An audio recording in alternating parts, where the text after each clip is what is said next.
Bonjour à tous, nous allons aujourd'hui étudier la crise des subprimes de 2008. Alors juste avant, au tout début des années 2000, fin des années 90, il y avait eu l'éclatement de la bulle Internet. Ici nous sommes en 2008 et une crise financière va subvenir. Alors, elle prend ses origines en fait dès le début des années 2000, ici en 2001. Alors nous avons eu les attentats du World Trade Center. Alors c'est en fait les deux tours situées à New York qui vont s'effondrer. Alors le World Trade Center, ça signifie en fait centre de commerce mondial ou alors le centre des affaires internationales, ce qui veut dire qu'en fait il y avait beaucoup de grandes entreprises qui avaient leurs sièges sociaux, notamment des banques, dans ces tours. Ces tours représentent également le symbole de la puissance américaine. Alors ceci, c'est vraiment très important à comprendre, tout simplement parce que si vous regardez juste en dessous, vous voyez ici que juste après les attentats, en fait, les Américains auront le moral totalement à plat. On aura l'impression que l'Amérique est un petit peu ruinée, qu'elle est au sol, que les attentats l'ont vaincu. Donc, il y a un monsieur, Alan Greenspan, qui est président de la Fed, qui va décider de relancer l'économie en agissant sur les taux d'intérêt. Il va décider de baisser très très très fortement les taux d'intérêt. Il ne veut pas que l'Amérique vacille, il veut montrer au monde entier que les États-Unis sont vraiment la plus grande puissance mondiale. Donc il veut relancer l'économie et il va donc décider une baisse des taux d'intérêt. Alors, ce monsieur-là, c'est le président de la Federal Reserve System, c'est-à-dire la banque centrale américaine. Il va donc décider de placer les taux d'intérêt directeurs à moins de 1%, ce qui est extrêmement bas. Son objectif est donc de relancer ce qu'on appelle aujourd'hui la planche à billets, l'émission de billets verts, couleur des dollars américains. Donc ces billets vont, par le jeu des relations entre la banque centrale et les banques commerciales pouvoir être diffusées dans les banques commerciales. Attention, ce n'est pas gratuit, mais le taux d'intérêt initial, taux directeur, est de 1%. Donc du coup, les banques commerciales, donc que ce soit Lehman Brothers, que ce soit Bank of America, Goldman Sachs, vont pouvoir obtenir des liquidités assez facilement. Je fais un cours quand même qui est assez simple, je ne vais pas rentrer dans tous les détails, donc je simplifie un petit peu les liaisons entre la banque centrale et les banques commerciales. Notez simplement qu'il y aura, c'est pas une distribution gratuite, mais quasi gratuite puisque le taux est de 1%. Donc du coup, les banques commerciales obtiendront des liquidités de la banque centrale assez facilement. Voilà, revoir le cours en fait sur la monnaie. Alors, les grandes banques commerciales, le but en fait, c'est que cet argent soit ensuite distribué aux Américains pour qu'ils puissent consommer. On a ici comme objectif une relance de l'économie américaine par la demande. On veut montrer au monde entier en fait que les attentats n'ont pas touché l'économie américaine, qu'elle se porte très bien, que les agents économiques que sont les Américains, les consommateurs, vont continuer à consommer. Il n'y a pas de souci. Vous voyez, montrer au monde entier en fait que les Américains sont heureux, ils vont pouvoir emprunter, dépenser et oublier les attentats. C'est pareil, hein, les entreprises elles pourront également investir puisqu'elles disposeront aussi de taux très bas proposés par les banques. Voilà. Donc les Américains dont beaucoup sont quand même locataires vont pouvoir ainsi devenir propriétaires par exemple et acquérir des maisons. Alan Greenspan va avoir en fait un discours qui est assez dangereux. Il va demander en fait aux Américains d'aller consommer le maximum possible, d'emprunter, et s'ils ne sont pas capables de rembourser tout de suite, ce n'est pas un gros problème, on verra plus tard. Vous voyez, c'est quand même quelque chose qui est assez dangereux. C'est marqué ici, hein, vous voyez, on verra plus tard. Voilà, donc je trouve que pour moi, c'est vraiment dangereux de ce type de discours, puisque ça veut dire, allez-y, dépensez, empruntez, et le remboursement, c'est pas grave, on verra plus tard, mais notez bien que quoi qu'il arrive, il faudra rembourser l'argent que les agents économiques ont emprunté aux banques, tôt ou tard, il faudra le rembourser. Alors, de nombreuses petites structures financières vont alors en profiter. Vous voyez, c'est surtout des petites banques qui vont se lancer dans tout ce qui est prêt immobilier. Ce sont des banques qui ne sont pas connues au niveau mondial. Ce n'est pas comme les grandes banques que nous avons vues juste avant, Bank of America ou alors Lehman Brothers. Vous voyez, donc ces banques-là vont surfer sur le crédit facile et vont commencer à proposer de nombreux emprunts, de nombreux prêts aux Américains, en suivant le discours de monsieur Alan Greenspan. Je vous ai fait un petit schéma qui résume bien la situation. Donc vous imaginez, vous êtes courtier dans une de ces petites banques. Votre objectif, c'est de vous mettre dans votre poche un maximum de commissions. Donc, pour chaque crédit que vous allez donner à un agent économique, vous percevrez une commission. Donc, votre but est d'en faire un maximum possible, de multiplier les crédits. Donc, le monsieur, vous voyez, téléphone. Oui, bonjour, ici Frank Hudson, je suis banquier ou courtier. La personne qui répond, en fait, une personne qui n'a pas forcément des revenus et qui sera en difficulté pour rembourser. C'est ce que l'on appelle des ninjas. Voilà, je l'ai mis ici. Ça veut dire no income, no job et no asset. Ça veut dire que des personnes qui n'ont pas de revenus, pas de biens et pas de travail. Donc, ce monsieur-là, d'accord, cool, moi je suis pauvre et au chômage. Je peux vous prêter 200 000 dollars pour vous acheter une petite maison car en ce moment les taux d'intérêt sont très bas. Mais je fais comment pour rembourser? On verra plus tard. Mais sans emploi, ma demande d'emprunt ne passera jamais. Donc le courtier lui propose tout simplement de modifier légèrement le formulaire 103. Alors retenez, le formulaire 103, c'est un formulaire qui permet justement d'obtenir des prêts auprès des banques. Donc il modifie, il suffit de simplement rajouter que le monsieur a par exemple une proposition d'emploi la semaine prochaine et cela passera. Ou alors d'augmenter légèrement ses revenus. Donc le monsieur, vous voyez, proteste, hein, ce n'est pas légal ça. Et le courtier ou le petit banquier va répondre en fait en s'appuyant sur le discours d'Alan Greenspan, plus ou moins, mais je m'arrangerai.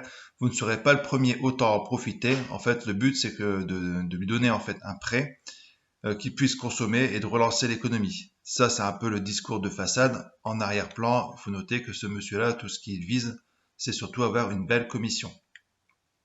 Voilà, donc du coup, le monsieur va pouvoir acquérir ce qu'il a envie. Donc généralement, ce sont des biens immobiliers.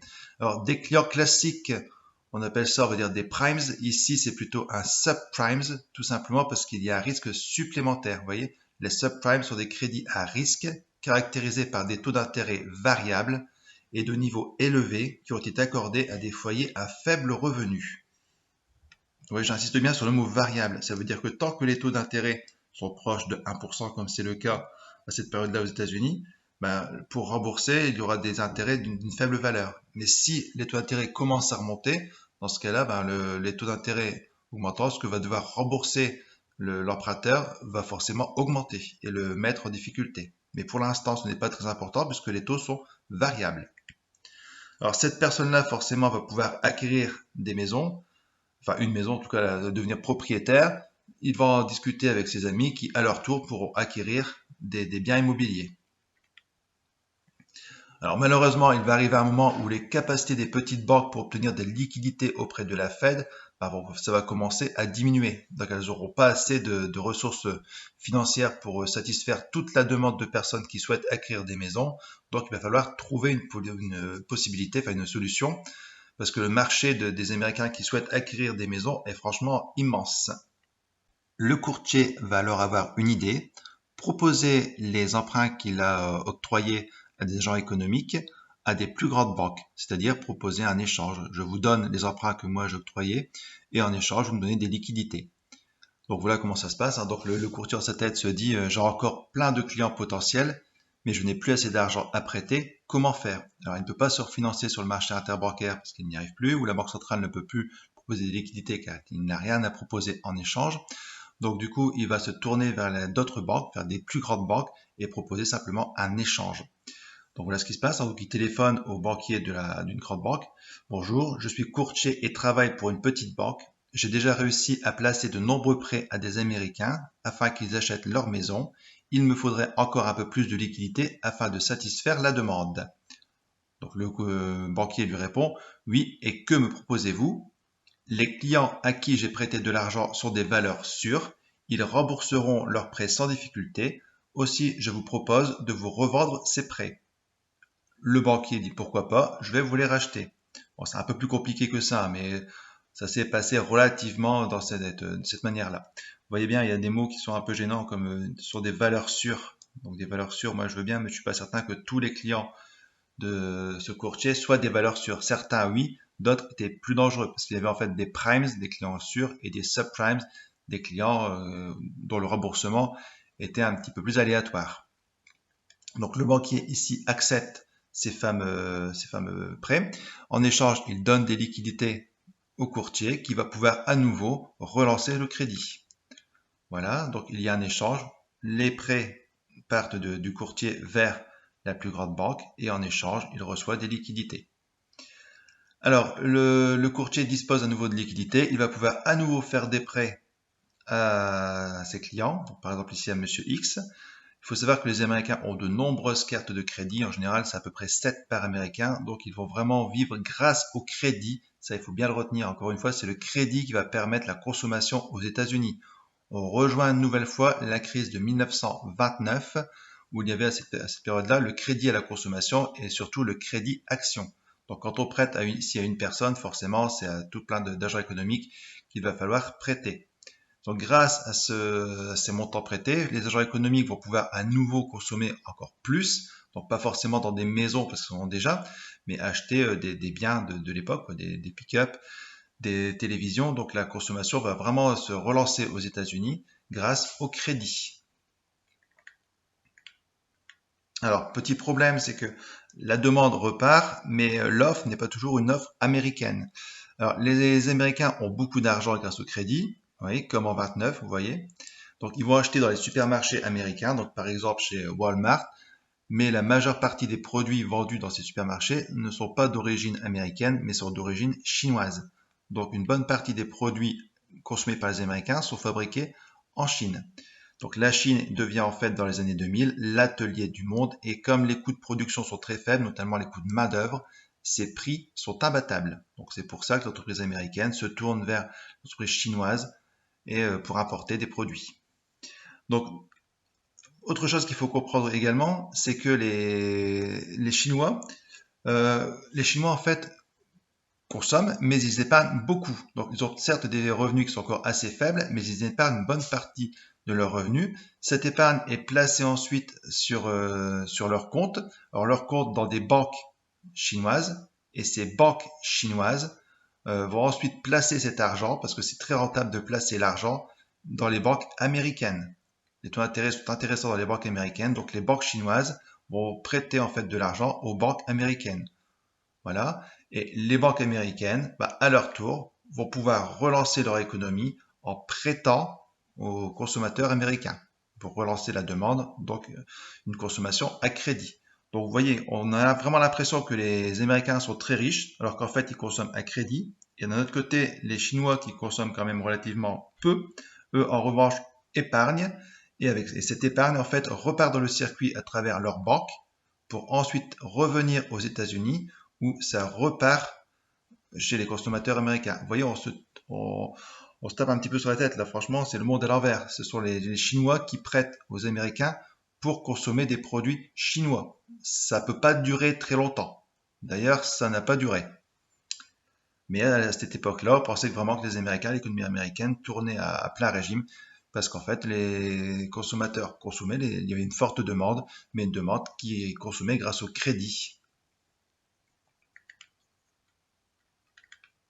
Voilà. Alors, ce système est aussi basé sur l'immobilier, tout simplement parce que les courtiers qui ont prêté aux agents économiques pour acquérir leur maison savent très bien que si jamais la personne ne s'est pas remboursée, on pourra saisir son bien immobilier, le vendre, et ainsi le banquier pourra se faire payer. Donc, il n'y a aucun souci. S'il y a quand même un petit problème, c'est qu'il faut que l'immobilier continue de grimper. Or, c'est le cas, l'immobilier grimpe, donc il n'y a aucun problème. Quoi qu'il arrive, le banquier sera remboursé du prêt qu'il a octroyé à son client. Donc tout va bien dans le meilleur des mondes possible. Mais encore une fois, tant que les Américains peuvent consommer à crédit et tant que l'immobilier monte. Vous voyez, on a la construction encore une fois d'une bulle spéculative. Ça ressemble vraiment à la crise de 1929 où effectivement on était basé sur le crédit et aussi une bulle spéculative avec le cours des actions qui grimpait et tout le monde pensait que ça allait grimper à l'infini. Alors pendant ce temps, dans les grandes banques américaines, on commence à réfléchir à ces crédits que l'on a rachetés. Et les banquiers trouvent une solution, essayer de les introduire en bourse. Vous voyez, que vais-je faire de tous les prêts que j'ai achetés? Oh, j'ai une idée, je vais les mélanger avec des actions de grandes sociétés, des produits financiers divers et mettre tout cela sur le marché financier, la bourse. Alors, c'est un petit peu plus compliqué que ça. En fait, ils ont créé ce qu'on appelle des véhicules. Alors, je vais vous montrer, je vais voir ça à la page 15. Il me semble que j'ai ça à la page 15. C'est pas la 15. Voilà, je crois que vous l'avez ici. Voilà, donc comment la crise s'est propagée? C'est à cause de la titrisation. La titrisation, c'est le fait en fait de prendre un élément financier, une donnée financière, ici ce sont les emprunts, et à la base ça n'a pas sa place en bourse, mais c'est réussir à transformer le crédit auprès d'un agent économique et le placer en bourse, on appelle une titrisation. Alors on fait pas ça du jour au lendemain, je vais pas arriver chez vous et vous dire tiens en fait j'ai le moi, je suis une banque, voilà, et puis le prêt que j'ai accordé à l'un de mes clients, j'ai envie de vous le vendre et de le mettre en bourse pour que vous achetiez des titres. Ça marche pas du tout comme ça. Alors, c'était un peu plus compliqué que ça. Ils ont créé en fait ce qu'on appelle des sociétés écrans, des Special Purpose Vehicles. Vous voyez, SPV, société écran. Alors, comment ça se passe? La banque qui est ici, la grande banque, va en fait créer une société et à l'actif de la société, vous aurez tous les crédits accordés par la banque. Ça veut dire tous les emprunts que je voudrais mettre forcément dans cette société. Alors vous avez des très bons emprunts, mais vous avez aussi des emprunts sur des clients, réalisés par des clients qui n'ont pas les fonds pour rembourser. Donc c'est vraiment des bons, des moyens et des mauvais. D'accord? Donc il y a tous les crédits accordés, tous les prêts accordés. Et puis face à ça, cette société-là va émettre des obligations en bourse. Donc les obligations sont entre guillemets gagées sur ces crédits. Vous achetez une obligation, vous allez être remboursé à terme de cette obligation, plus forcément ce qu'on appelle des coupons, des intérêts. Mais quoi qu'il arrive, vous êtes quasiment certain d'être remboursé, tout simplement parce que la société base son émission sur son actif, c'est-à-dire sur les crédits. Et comme logiquement, ce sont des crédits qui seront remboursés, il n'y a aucun souci. Mais on a bien ici, je répète, une société écran. Ça veut dire que la banque se couvre. Ce n'est pas directement elle crée une société pour placer ses titres en bourse. Donc pour revenir à ma grande banque, elle va donc émettre ces subprimes en bourse. Alors ces subprimes, rappelez-vous, hein, ça correspond vraiment à sur des obligations. Ces obligations vont être gagées sur un paquet de titres, hein, que ce soit des titres, enfin des crédits sur des agents économiques qui rembourseront, sur des agents économiques dont on n'est pas certain qu'ils rembourseront, d'autres où on sait qu'ils ne rembourseront pas. Ensuite, vraiment, le banquier va composer un énorme gâteau, en fait, et dans ce gâteau-là, il va mélanger un petit peu ces différents crédits, il va rajouter des bons du trésor, il va rajouter d'autres titres, il va rajouter par exemple des actions de bonne entreprise, ce qui fait qu'on ne saura plus vraiment ce qu'il y a dans le gâteau, ce qu'il propose. Et en tout cas, face à ça, il y aura des obligations qui seront émises en bourse. Voilà, et ces obligations, donc ces titres qui vont être titrisés, euh, comme en fait c'est un gâteau avec plein de composants à l'intérieur, plein d'ingrédients à l'intérieur, ben, on sait plus trop ce qu'il y a dedans. Et finalement, les agences de notation trouveront ça très intéressant et mettront des bonnes notes. Donc généralement des A, voire des triple A. Donc du coup, ça montre que c'est des produits financiers qui sont intéressants et beaucoup de personnes vont justement s'y intéresser. Donc ces produits entrent en bourse, vont être titrisés. Donc n'oubliez pas, c'est un énorme gâteau. Et on met des petites parts de ce gâteau, vous achetez une petite part de ce gâteau en bourse, sachant que dans cette part de gâteau, il y a plein de titres mélangés, mais il y a aussi dedans des crédits hypothécaires, des subprimes, plus ou moins dangereux, selon le type de client. Alors, ces titres-là vont être mis en bourse, donc dedans, forcément, il y a les différents prêts accordés à des Américains.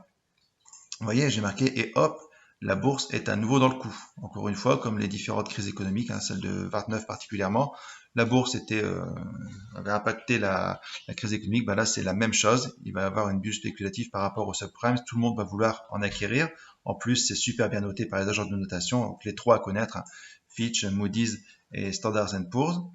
Donc beaucoup d'agents économiques vont vouloir en acquérir. Principalement, donc c'est surtout des banques. Hein, donc c'est les banques qui émettent ce genre de produits, et puis c'est d'autres banques qui trouvent que c'est très intéressant, qu'il ne faut pas louper le coche. Elles vont en acheter.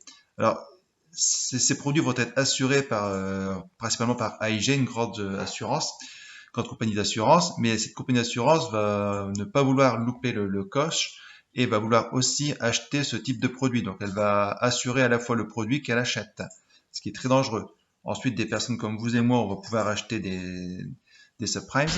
Des personnes, des fonds de pension américains. Donc, des fonds de pension américains, c'est simplement en fait une société américaine qui va cotiser pour ses salariés et placer ces cotisations en fait dans un organisme qu'on appelle un fonds de pension. Et ce fonds de pension-là, plus tard, vous versera votre retraite, la retraite des Américains. Il faut donc que le fonds de pension fasse fructifier les cotisations, enfin les placements qu'il reçoit des entreprises.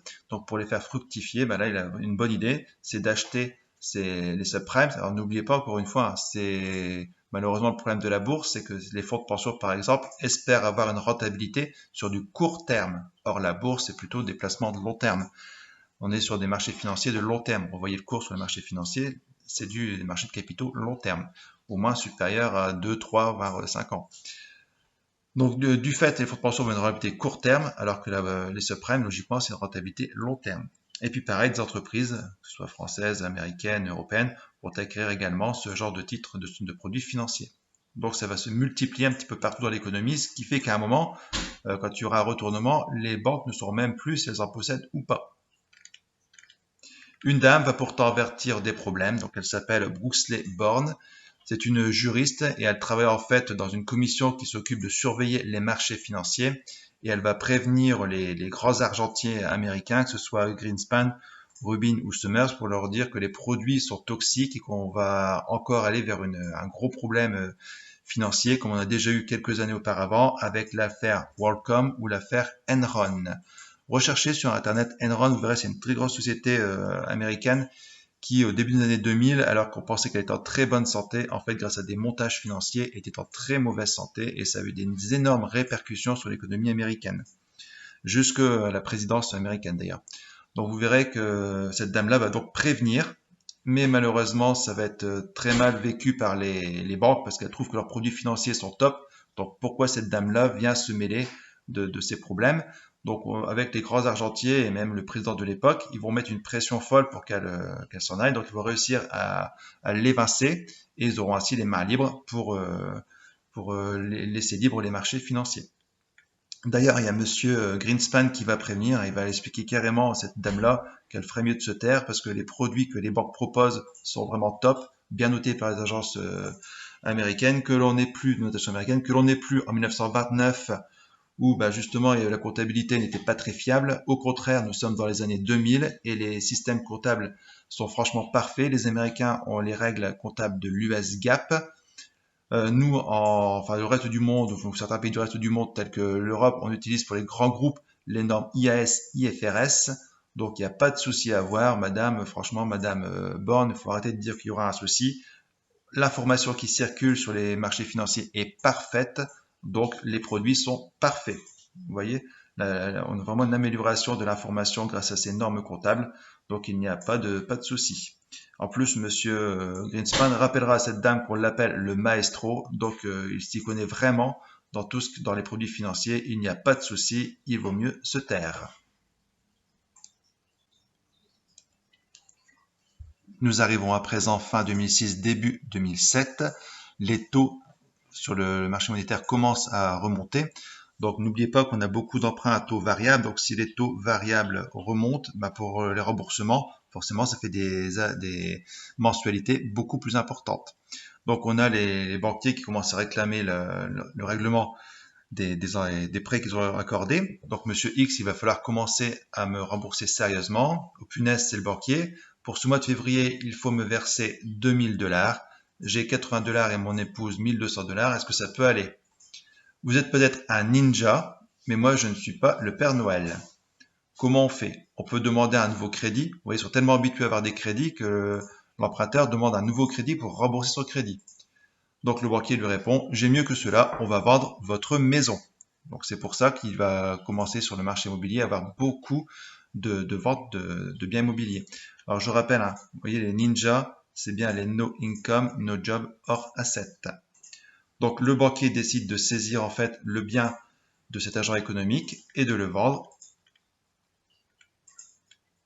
Donc logiquement, il n'y a pas de souci. Vous voyez, normalement, le risque de non-remboursement était limité par la garantie hypothécaire prise par le logement de l'emprunteur. Donc le banquier, rassurez-vous, devrait être bien remboursé.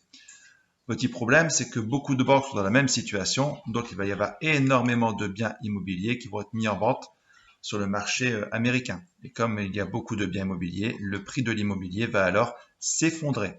En effet, ce qui est rare est cher. Ici, ce qui n'est pas rare n'est pas du tout cher. Donc l'immobilier va tomber et parfois va même tomber en dessous du prix du prêt accordé. Donc les banques vont se retrouver en grande difficulté.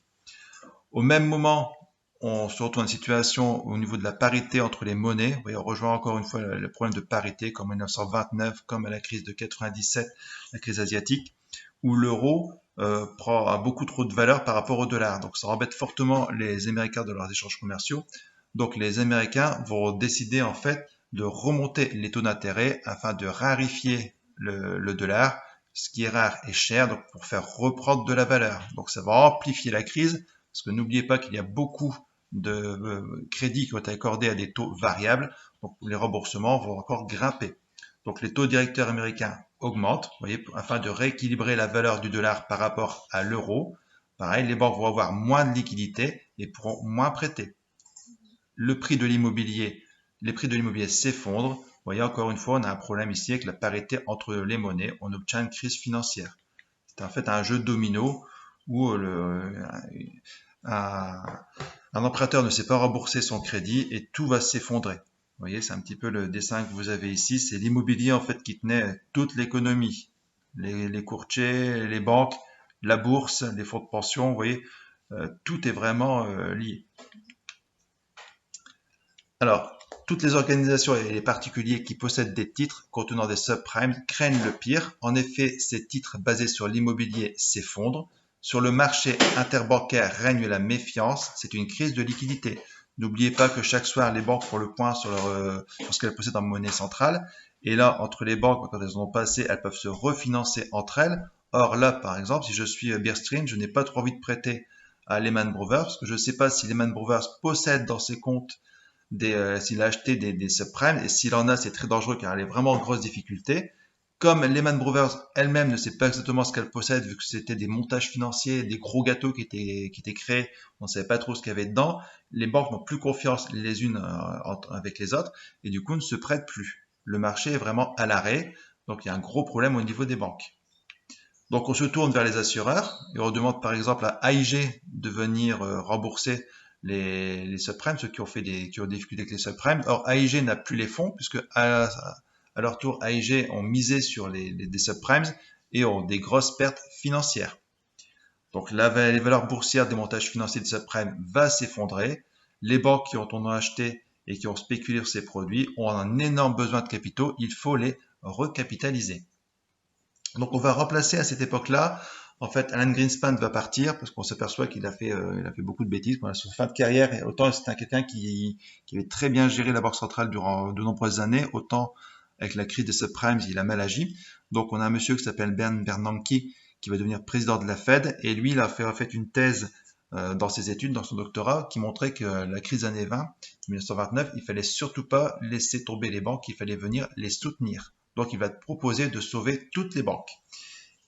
Et puis pour une raison que je vous ai indiquée en off, il va décider tout de même de faire un exemple et de punir au moins une banque pour montrer que les banques elles ont fait des erreurs énormes dans cette gestion des subprimes et qu'il faut plus que ça revienne dans le futur. Donc une banque certes ne peut faire faillite, mais là si, on va montrer qu'une banque peut faire faillite pour montrer un exemple à toute l'économie. Et il va décider de laisser tomber une banque, de ne pas venir la refinancer, c'est la banque Lehman Brothers. Donc là, ça envoie un coup de tonnerre à l'économie parce que on se rend compte que finalement, on avait confiance dans nos banques. Il y avait une sorte d'aléa moral où on se disait que quoi qu'il arrive, que ce soit l'État ou une banque centrale, viendrait aider une banque. Or là, la banque n'a pas été aidée. Donc la banque fait faillite, Lehman Brothers, et c'est un cataclysme économique. Voilà, les personnes qui avaient de l'argent dans cette banque vont très inquiètes, vont vouloir faire des retraits rapidement. Or, il n'y a plus les fonds. Vous voyez, la crise s'accentue, plus personne n'a confiance dans les banques, la crise se propage au monde, les États doivent injecter encore plus d'argent dans les banques pour les sauver, les déficits se creusent. Vous voyez, les déficits des États vont se creuser parce que beaucoup d'entreprises sont en difficulté, beaucoup de banques sont en difficulté. Donc que ce soit aux États-Unis ou en France, ben, l'État intervient, les États interviennent très massivement. Pour la France, l'État français est surtout intervenu auprès de la Société Générale, qui était engluée d'une part avec la crise des subprimes qui arrivait, mais également avec l'affaire Kerviel, un trader qui avait joué en bourse des sommes astronomiques.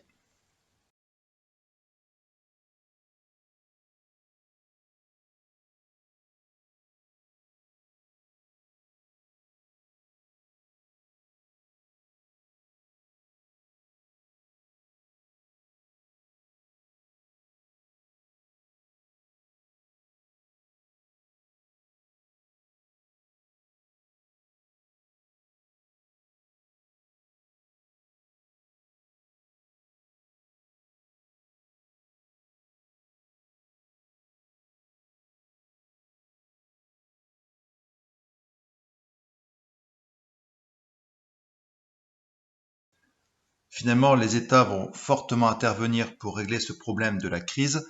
Des sommets, par exemple le G20 ou le G7, donc aussi le G20, on va réunir de nombreux chefs d'État et on va remettre en cause d'ailleurs le problème de l'information qu'ont renvoyé les normes comptables US GAAP ou les normes comptables IFRS. L'information sur les titres financiers était très loin d'être parfaite. Il y avait surtout le problème de ce qu'on appelle la juste valeur. Donc la juste valeur, c'est un peu la pierre angulaire des normes IFRS ou des US GAAP.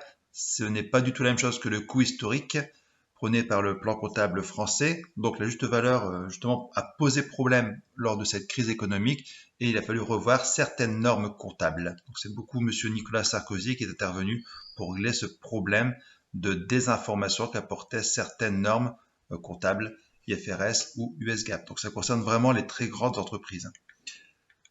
Donc vous voyez bien que lors des crises économiques, les banques centrales des États interviennent souvent massivement. Donc la Banque centrale est intervenue notamment à la Banque centrale américaine, la Fed, avec ce que l'on a appelé le quantitative easing. Donc c'est une politique non conventionnelle que nous verrons plus tard. Et les États avec des relances budgétaires et des aides financières massives auprès des banques. Donc vous voyez, dans des pays comme les États-Unis, donc un pays qui a forte vocation capitaliste, on a quand même facilement recours à l'intervention des États. Dans cette seconde partie du dossier, vous allez trouver une analyse plus poussée de cette crise, avec des documents peut-être plus sérieux que les premiers documents que je vous ai montrés.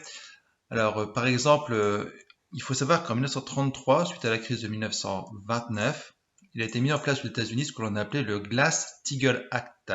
Son but était en fait de séparer les banques de dépôt des épargnants, et donc des banques commerciales, et des banques d'affaires, celles qui peuvent investir en bourse. Voilà, parce que beaucoup de banques de cette époque-là, en fait, des années 20, avaient utilisé l'argent de leurs épargnants pour jouer en bourse. Donc, on a voulu séparer ce fait, ce qu'on appelait le Glass-Steagall Act, donc une séparation des banques, banques de dépôt et banques d'investissement. Malheureusement, en 1999, sous la pression des banquiers, ce Glass-Steagall Act va être annulé. Donc, c'est Bill Clinton qui va signer l'arrêt de ce texte de loi.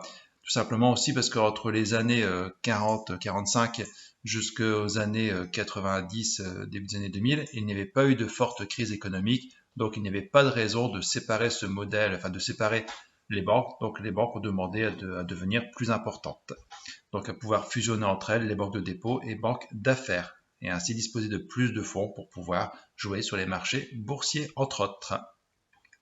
Donc il y a un économiste qui s'appelle Joseph Stiglitz, qui est le prix Nobel, qui va nous dire en fait que ces banques vont devenir trop grandes pour faire faillite, too big to fail, et c'est une grossière erreur en fait, tout simplement parce que il dénonce en fait cette situation de faire des banques trop grandes. Donc comme elles sont trop grandes, elles vont se considérer comme quasi invulnérables. Et elles se disent que si jamais l'une d'entre elles risque de faire faillite, l'État viendra forcément à son secours tellement elles sont grosses. Donc Stiglitz dénoncera cette situation, ce qu'il appelle le too big to fail. Voilà, donc je vous explique ici pourquoi Roosevelt avait voulu séparer l'économie réelle et le monde financier, ce qui était une très bonne chose à mon avis, qui a été cette loi donc abrogée sous Bill Clinton en 1999. Voilà, et cette loi abrogée en 1999, petit à petit, va refaire son apparition. C'est ce que l'on appelle, je vais vous le mettre quelque part, c'est ce que l'on appelle, voilà, le retour du Glass-Steagall Act, donc dans la loi Dodd-Frank qui sera votée en 2013. Donc il y a une règle, ce qu'on appelle la règle Volcker, qui veut qu'en fait qui va limiter en fait la possibilité pour les banques, les grosses banques en fait, de pouvoir jouer en bourse avec l'argent de leurs épargnants. Donc ce n'est pas le Glass-Steagall Act, mais quand même ça vient freiner un petit peu la frénésie justement boursière des banques. Alors cette situation ne va pas du tout plaire au nouveau président américain, Donald Trump, qui va petit à petit détricoter cette nouvelle mouture de la loi du Glass-Steagall Act pour justement laisser les banques libre cours et pouvoir jouer plus librement en bourse avec les dépôts des épargnants et avec leurs propres fonds propres. D'accord ? Donc notez bien que le Glass-Steagall Act, à la base, tout comme la loi Dodd-Frank et la règle Volcker, avait pour objectif que si les banques voulaient jouer en bourse, elles utilisent leurs fonds propres et non le fonds de leurs épargnants. Or, que ce soit le décret de Bill Clinton en 1999 ou alors l'administration Trump actuellement, détricote cette règle pour que les banques aient un maximum de possibilités pour aller jouer en bourse.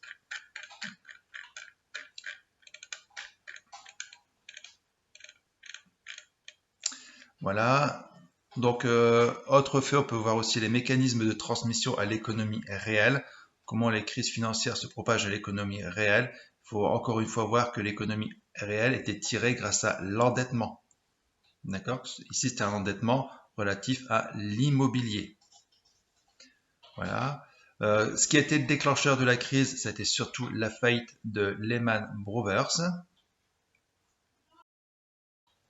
Aux États-Unis, ce qui s'est surtout passé, c'est que l'immobilier s'est cassé la figure dès 2006.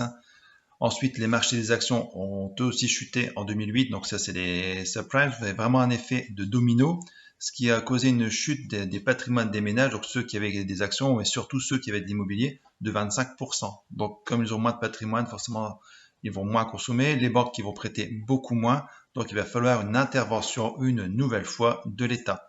Donc c'est le président américain Barack Obama qui va décider d'une large intervention de l'État dans l'économie. Alors ça ressemble un petit peu à ce qu'avait fait le président Roosevelt en 1933 avec son fameux New Deal. Seulement le Roosevelt ne souhaitait pas qu'il y ait des déficits publics, il voulait toujours un budget équilibré, alors que là Obama va faire un plan de relance total, c'est-à-dire avec vraiment un déficit public énorme. Il va se lancer dans la construction, vous voyez, de 75 000 km d'autoroutes, de ponts, de tunnels. Il va se lancer aussi dans l'isolation thermique, dans les énergies renouvelables, comme c'est de plus en plus à la mode. Donc c'est vraiment une relance typique keynésienne. Donc c'est aussi une relance à la fois par la demande, mais aussi en améliorant l'offre, en essayant de créer des infrastructures pour que les entreprises puissent se développer. Donc cette relance effectuée plutôt par Barack Obama va accentuer le déficit public américain. Voilà. Il y aura aussi, en plus de cette relance budgétaire, donc une relance budgétaire, mais également une relance monétaire qui va être effectuée par la Banque centrale américaine, la Fed. Alors, c'est ce qu'on appelle une politique non conventionnelle. On verra un petit peu ce que c'est conventionnel quand on fera la monnaie. Donc, non conventionnelle, tout simplement parce qu'elle va dépasser ses objectifs. Vous voyez, elle va venir là, sur le marché et lancer ce qu'on appelle le quantitative easing, donc politique non conventionnelle, qui va consister dans un premier temps de fournir des liquidités aux banques en difficulté et en échange, elle va racheter des actifs pourris, c'est-à-dire les fameux subprimes. D'accord? Donc en fait, qui va prendre les risques à la fin? C'est la Banque centrale américaine, puisque c'est elle qui va acquérir ces titres qui ne rapportent plus rien. D'accord? Voilà, et elle va lancer un deuxième QE où pour venir en aide aux États qui auront d'énormes déficits, elle va racheter en fait des bons du trésor qui auront déjà été émis. Donc indirectement, elle va financer les États. Ce qui n'est pas du tout, alors pas du tout sa vocation. C'est pareil, elle n'a pas pour vocation à rejeter des titres comme ça aussi pourris. Donc c'est pour ça qu'on parle de politique non conventionnelle et de QE. Commencez à le retenir parce que c'est vraiment très important lorsque nous avons étudié la monnaie.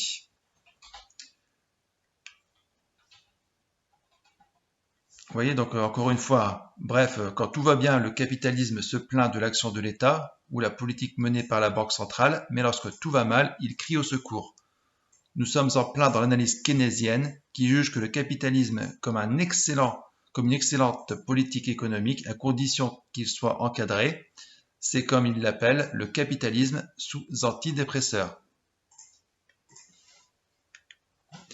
Voilà, les politiques de prévention et de lutte contre les crises. Alors depuis fin des années 70, on essaie aussi que les banques de les encadrer le mieux possible. Donc qu'elles aient ce qu'on appelle un bon bank run. Run, ça veut dire qu'en fait que si vous présentez à la banque, vous puissiez récupérer les liquidités que vous avez placées. Donc on veut qu'elles soient solvables. Donc ce principe de solvabilité a surtout été développé dans ce qu'on appelle les règles de Bâle. Donc les règles de Bâle, en fait, c'est un comité qui va faire des propositions et généralement ces propositions sont transformées ensuite en loi dans les différents pays. Donc il y a eu différentes règles de Bâle. Vous voyez les règles de Bâle 1, ici en 1988, où on exigeait que les fonds propres, donc vraiment les capitaux propres de l'entreprise, plus ses réserves, lorsqu'on les divise par tous les encours qu'elle peut posséder, donc tous les crédits qu'elle a accordés, soit au moins de 8%, qu'il y ait au moins 8% qu'elle soit capable de rembourser si des épargnants se présentent. Ce ratio a été amélioré ensuite en 2004. Voilà, on a toujours une valeur supérieure à 8%. Amélioré une nouvelle fois en 2011, donc ce qu'on appelle les règles de Bâle 3 suite à la crise économique. Et encore une fois, amélioré en 2020, enfin, une proposition d'amélioration en 2017, applicable de 2019 à 2024. Et le but, c'est vraiment d'encadrer les banques. Voilà, il y a aussi ce qu'on appelle la directive des marchés financiers qui essaie justement que quand vous êtes un investisseur, vous allez vous présenter à votre banque, le produit financier que votre banquier va vous proposer, il faut qu'il vous donne une information parfaite, que vous soyez au courant de tous les risques que vous allez encourir. C'est ce qu'on appelle la directive MIF 2. Le but est vraiment d'encadrer le métier de banquier et de surtout protéger, vous voyez c'est marqué là, protéger les investisseurs et les particuliers. Parce qu'on est néophyte, beaucoup de personnes qui vont jouer en bourse ne connaissent pas du tout les risques qu'elles encourent.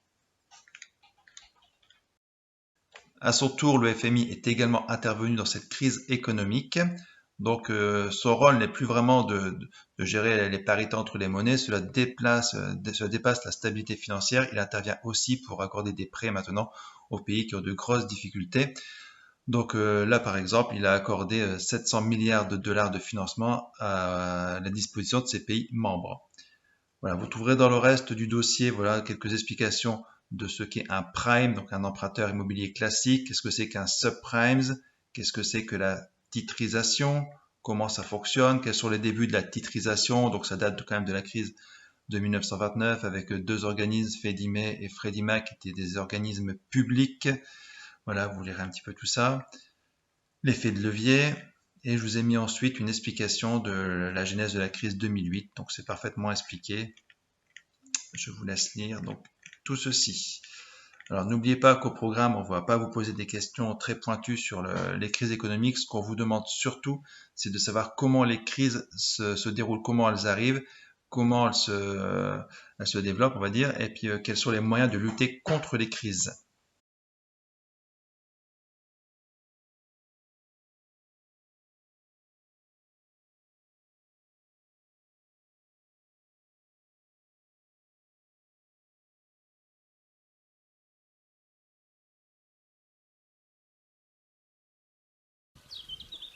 Bonjour à tous, je vais vous demander de compléter le tableau suivant à me retourner par mail pour vendredi prochain.